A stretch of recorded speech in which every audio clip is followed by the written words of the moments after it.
Glad you could join us on a Friday. So as you know, the LA Raiders, I can't believe I just did it. Wow. See, I knew I was going to do it. You did not just do that. I knew I was going to do it. I called them the LA Raiders. I knew it was going to happen. That's It's probably going to wild. happen every week. I still cannot believe there's an NFL team in Las Vegas, but yes, they are the Las Vegas Raiders. So they're 1-0. They're undefeated, and they're playing their first home game historically on a Monday night against the Saints. And what better person to talk about that than SportsX Radio's very own here at KDWN. He does a show Monday through Friday, 8 to 10 p.m. We always love listening to Ken Thomson, and he joins us right now on the show. Ken, thanks for joining us, my man. How you doing? What's up, KT? Shappy, hey, what's up, JD? Hey, listen, how do you go L.A. Raiders when they've been in Oakland the last 15 years? That's true. That's very true. I don't know why I said L.A. I meant to say L.V., I guess. It just doesn't sound the same, right? But isn't it unfortunate, though, Ken, before we get to actually breaking down the game, isn't it weird and unfortunate? Explain to me, there's going to be no fans in this stadium, right? All you're going to have are idiots like you and me, right? I mean, there's going to be no fans in there. It's just so weird. Shouldn't we at least have, put 5,000 or 10,000 fans in there? I don't agree with that. I think we should have some fans in there. Can we go to these games? I believe we can, yeah. I didn't even know that. Yeah, see, and that's where I'm disagreeing with you, though, because, I mean, right, okay, so if you paid $50,000 for your public seat licenses, right? Okay, like my buddy. Right. And you got 4 tickets. Yep. And then Bellagio has their little allotment, whatever they bought for their high rollers, right? And then they get to go to this opening Monday night game against New Orleans, but my buddy doesn't get to go. You're going to think, okay, the fix is in. There's no way if they tell you it's a lottery. Mark Davis just figured, you know what, there's no way to please everybody. And if I can't have all my fans in as far as the inaugural season, then not even I am going to go to the games. And that was a statement he made. He said he will not attend one game himself as owner just to let the fans know, look, next year will be our inaugural season as far as fans in the stands. This year, thank you for your support, and we look to see you around town. And you know what? Just win, baby. # just win, baby. By the way, I want to announce this real quickly before we break down the game. It is Ken Thompson's birthday today. He's a very young 79 years old. Happy birthday, Ken. There you go. That's right. Don't look a day over 80, and that's all that matters. No, but you are in excellent condition and shape. Do you mind sharing your real age on the air? No, I'm the big. Well, let's see. Let's test your football knowledge. Go back to Pittsburgh Steeler linebacker. What number was Jack Ham? I have no idea. No idea. I believe he was number 59. There you go. Are you 59 years old? Jack Lambert was 58, and KT is You're 59? 59. You look Brian, younger than me, and Brian, I'm 40. He's 50% older than you are. Jesus. That's exactly right. That sickens me because he looks younger than me. He does look about 25% younger than you. 25% younger? Yeah, I don't know what that is. He looks like he's about 30. All right, I've had enough giving compliments to Ken Thompson. All right, well, listen, let me just go to Shappy's a balding middle-aged child since he's like 18. So come on. That's true. I'm not going to disagree with that, Ken. All right, so obviously the Raiders get the job done. They win in Week 1 against what I consider to be not a very good football team. But Week 2 is a totally different situation. We know what the Saints made the Buccaneers look like in Week 1. This is a very good team, a very good offense. I think the Raiders are going to have a lot of issues defensively because they're young, dealing with the Saints' offense and Drew Brees coming to town. What do you say? Well, you know, that's Kamara's a beast, but he had trouble running the ball. I mean, 12 carries for 16 yards. Come on, man. You would never think you'd see that from Alvin Kamara. But he's an excellent receiver out of the backfield. But you don't have Michael Thomas to worry about. Right. That's huge in itself. So, you know, I mean, and Drew Brees is Drew Brees. Taysom Hill, you got to worry about because when he's out there, you don't know what's going to go on. But you know, Sean Payton's innovative, creative offensive mind is going to have his, you know, some tricks up his sleeve. They've got some decent defenders as well, and yeah, they were at home. They found a way to get it done, but I was not sold on this Tampa Bay team like everybody else. Gronk and the guys and Brady. Brady's 43. Look, you're up there from the Northeast. You know, you're Connecticut. So New England, you know, the guy's well preserved in the cold. Bring him down to the heat. The guy's going to wilt, I'm telling you. And the offensive line, there's pressure because this week you don't have Godwin. Godwin's going to be out for Tampa Bay, so now we'll see how good he is. You had Evans last week, but he was banged up. 1 catch for 2 yards. So Tom Brady, for these people that think he's going to just take Tampa Bay and vault them into the Super Bowl, I said they'd be 8-8 at best. We'll wait and see. It's only one game. Maybe they turn it around, but I'm not sold on this Tampa Bay team being as good. I agree. I agree. So therefore, how good is New Orleans? Because Tampa Bay led them 7-0 after the first quarter on their home field. If the Raiders can get off to a decent start and the offense can move the football, you know, they may be able to outscore them. And Tampa Bay's cornerbacks are probably top 3 worst in the league. I mean, their secondary is horrendous. That's a good point that Ken Thomson just made. The Buccaneers, I don't consider them to be a very good football team. I think they're an average football team with right now average to above average quarterback. Tom Brady's not what he once was. When you look at what the Saints did, they were down 7-0. They picked it up in the second half, and certainly their defense picked it up as well, particularly in the fourth quarter. But you're right, Ken. Listen, the spread is around 5.5, if I'm not mistaken. I looked at it yesterday. So basically what the bookmakers are saying is, listen, this is going to be a one-score game. Do you think that's accurate? I do. I think it'll be within a touchdown, but I think the Raiders are going to win the game by a touchdown. Really? Now, you're not – hold on, Ken. Now, you're a professional handicapper, and I've always respected your opinion. You're not putting your heart into this because I know you're a diehard Raiders fan. No, I put my money on the table, just like I had the Cardinals on the money line last week against San Francisco, and a lot of people, couldn't believe that. But, same thing. There are teams that, we know their name. We know the 49ers. We know teams like the New Orleans Saints. And so we just kind of figure, okay, because they're that team, they're going to be that good. Got to play the games on the field. A lot of people just underestimated, first week, Aaron Rodgers doesn't have the receivers, didn't grab anybody. What did he do? Go out and torch a Minnesota Viking defense that, really didn't have much pass rush. And, the Packers dominated that game, 43-34. That game wasn't that close. That was a 3-score game. So by the way, for those listening, Ken Thomson just gave you one of his secrets about handicapping, if you really listen closely there.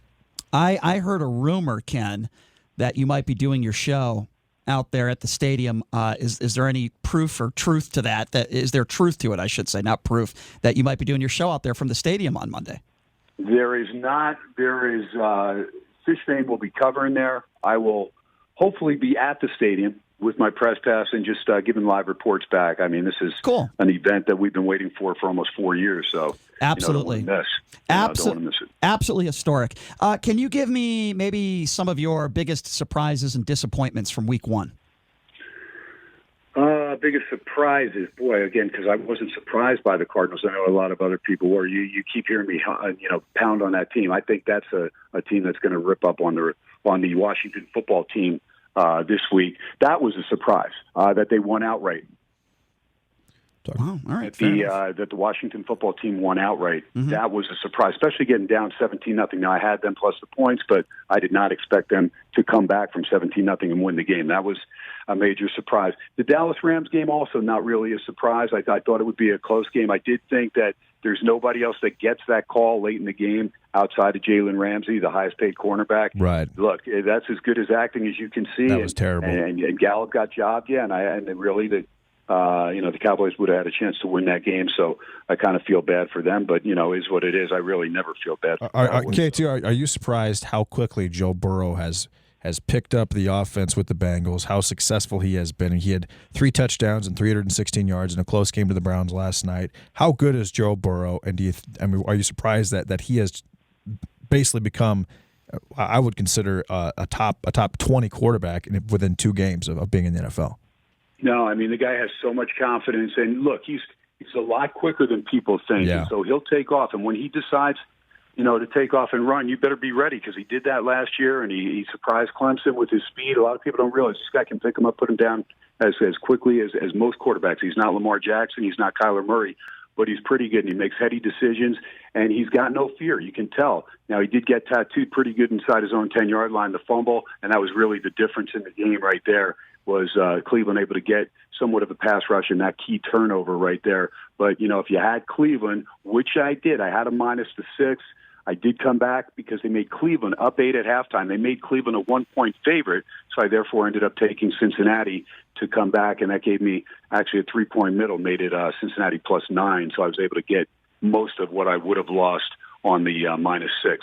So, can you talk a little bit about that for the casual sports bettor that doesn't understand what a hedge is and catching middles? Many professional sports handicappers use it. I'm not a professional, but I use it when I can. Unfortunately, I had the Bengals, so I didn't have an opportunity to hedge at halftime. Can you just explain, Ken, to some of our listeners what exactly that means when you say you hedged and you caught a middle?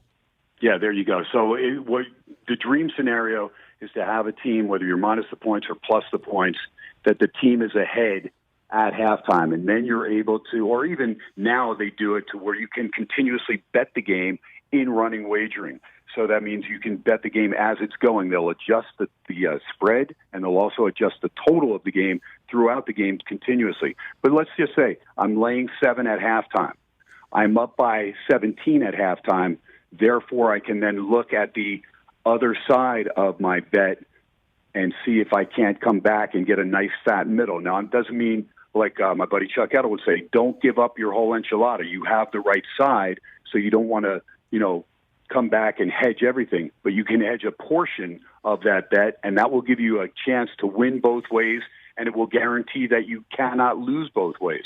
Say for example, it's a basketball game. Like yesterday, the Heat were down. I think they were down by 10 points at 17. half. Yes. Yeah, they were down 17 in the third, I think. Yeah, they were down quite a bit of points, and I think they were +3 for the game. But if you had the Heat +3 for the game, and they were down 17 or X amount, and the second half line was -4, you could look at a team that's underperforming and say to myself, I don't think that this is going to continue. Obviously, there's a little bit of risk there, but for example, I had the over in the Browns game last night. I had it at 44.5, and I think at halftime it was 34. And the start of the third quarter, it was exactly on 44. And the live line, I think it was 59 was the over/under. And I didn't take it. I would have taken the under, and I would have lost because they scored, I think, 61. But you can do that, and you can either double your money, or you can increase your bet by X amount from 20% to 60%. Did we lose Ken? Oh, there we go. I know it's all you. I was going to say, I know sometimes it's confusing, but right. Basically, if you have, I'll put it in games. Okay, so I had the Dallas Stars against the Colorado Avalanche. So when they're ahead 3-1, and I have them +220 to win the series. So for every 100 I'm betting, I'm getting back 220. Right. Okay, so they're ahead 3-1. That gives me an opportunity to hedge on the favored team, the Colorado Avalanche, in Game 5. I can take Colorado, and therefore, if they win the game, I win that bet. If they lose the game, I'm still going to collect on my better than 2-1 as far as the Dallas Stars. So I'm risking something, but I'm also helping myself an opportunity. And that actually worked out because that series ended up going 7 games. So I was able to cash in twice on the Avalanche before the Stars won the series in 7 games. So KT, this is kind of a big moment for you and I, but we are starting to work together on a new website. You've been with pregame.com, which is a very prominent handicapping service for the last 8 years of your life. And I believe you were 94-55 last year in college basketball, which makes you one of the, if not the best, probably college basketball handicapper in the country as far as last year, the 2019 to 2020 season. But you and I are working on the site. It's called againstthenumber.com, and you are moving from pregame to our site. Can you talk to the audience about that? Yeah, it's a great opportunity because first off, our friendship is beyond just making money, but it is kind of fun to work on something when you're good friends with somebody, especially a new project, something that's starting out. And you take your experience and you just try and give the people out there something that makes sense for them financially. You're good at what you do. I've been handicapping for better than 2 decades, and the last 17 years right here in Las Vegas. So people know me. I hold the record in the Las Vegas Review-Journal. They did a thing called the Hot Corner. That's against the spread, and they put your little picture up there with your all-time record every time you put a play in there. And Kelso Sturgeon held the record 12 straight wins against the spread in the LVRJ, but I beat that. I ended up with 14. They don't do it anymore. They may bring it back, but 14 straight against the spread. So, it's something I've been doing since I'm a little kid. Like Brian, I grew up back east, and, I've been betting on games since I'm probably 12, 13 years old. And you learn a lot more when you get older, when you shut up and listen to some of the experts and the so-called wise guys that have been doing it for a long time. And when you take that knowledge and then put it together with the feel that you have of games, and I put myself up there as far as being somebody that's a very astute scout, somebody that can watch football, can watch in the trenches, not just the skill positions, but watch in the trenches, watch what's going on. I'll actually, on College Football Saturday, I will watch 8 games at a time, and I'll know what's going on in every single game. So, that's just something I've done for probably the last 25 years. Well, Ken, always appreciate when you come on. I'll be listening to SportsX Radio tonight, 8 to 10 p.m., as he's on every Monday through Friday on KDWN. Ken, I appreciate your time, my man. Thank you so much, and good luck this weekend. Shappy, I'll let you guys go real quick, though. Brad Powers, one of the best college football guys in the world, is with me every Friday night, and we break down every single college and pro game against the number in rotation order. Cool. Yeah, Brad's one of the best in the business, as you are, Ken. Ken, you're a good dude. Thanks so much for coming on, and appreciate your time. Thank you. Yeah, thanks a lot, KT. I look forward to our venture. All right, that's Ken Thomson.